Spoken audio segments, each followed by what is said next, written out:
नमस्कार मित्रांनो, आज मी एक मिनी ब्लॉग अपलोड केलेला आहे। या ब्लॉगमध्ये माझी मिस्टरांना नाईट राईडचा परिणाम काय झाला हे तुम्ही बघू शकता, सांगणार आहे। हे तयारी करत होते आणि घरून जसं निघाले त्यांच्या पायाला मोच लागली।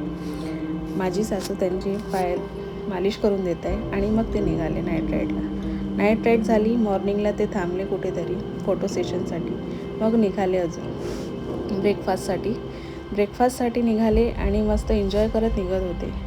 एक ब्रेकफास्टला ते थांबले समोर, त्यांना एक PSI मिळाले नागपूरचे। त्यांनी त्यांना ब्रेकफास्ट ऑफर केल्यानंतर ते छान मस्त ब्रेकफास्ट करायला सर्व थांबले आणि ब्रेकफास्ट करत बसले। आणि तुम्ही बघू शकता समोर त्यांच्या किती सारा ब्रेकफास्ट आणून ठेवला आहे। आणि गोड दिल्यामुळे त्यांची अवस्था झाली झोप येऊन त्यांची गाडी झाली स्लिप डिवायडरवर।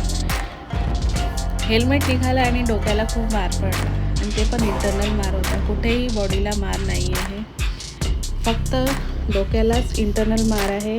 आणि मग CT स्कॅनसाठी ताबडतोब त्यांना हॉस्पिटलमध्ये ॲडमिट केलं। CT स्कॅन झाली आणि CT स्कॅननंतर रिपोर्ट यायची होती आणि मग डॉक्टरने त्यांना तुरंत ICUमध्ये ॲडमिट केलं। ICUमध्ये त्यांना विचारलं त्यांच्या मित्रांनी की कसं वाटत आहे। ते म्हणे माझा खूप डोकं दुखत आहे आणि जास्तच डोकं दुखत आहे, मला काही समजत नाही आणि जास्त काही बोलत नव्हते ते। आणि त्यानंतर त्यांच्या मित्राने आम्हाला सांगितलेलं होतं की असं झालं आहे।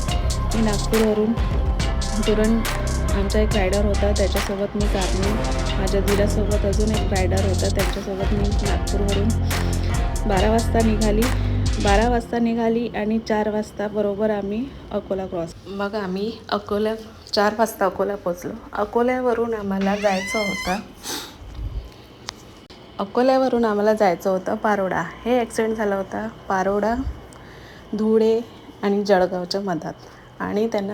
आणि मग आम्ही निघालो पारोड्याला। बरोबर 6:30ला पोचलो आम्ही पारोड्याला। Thanks for watching my video. Thank you so much.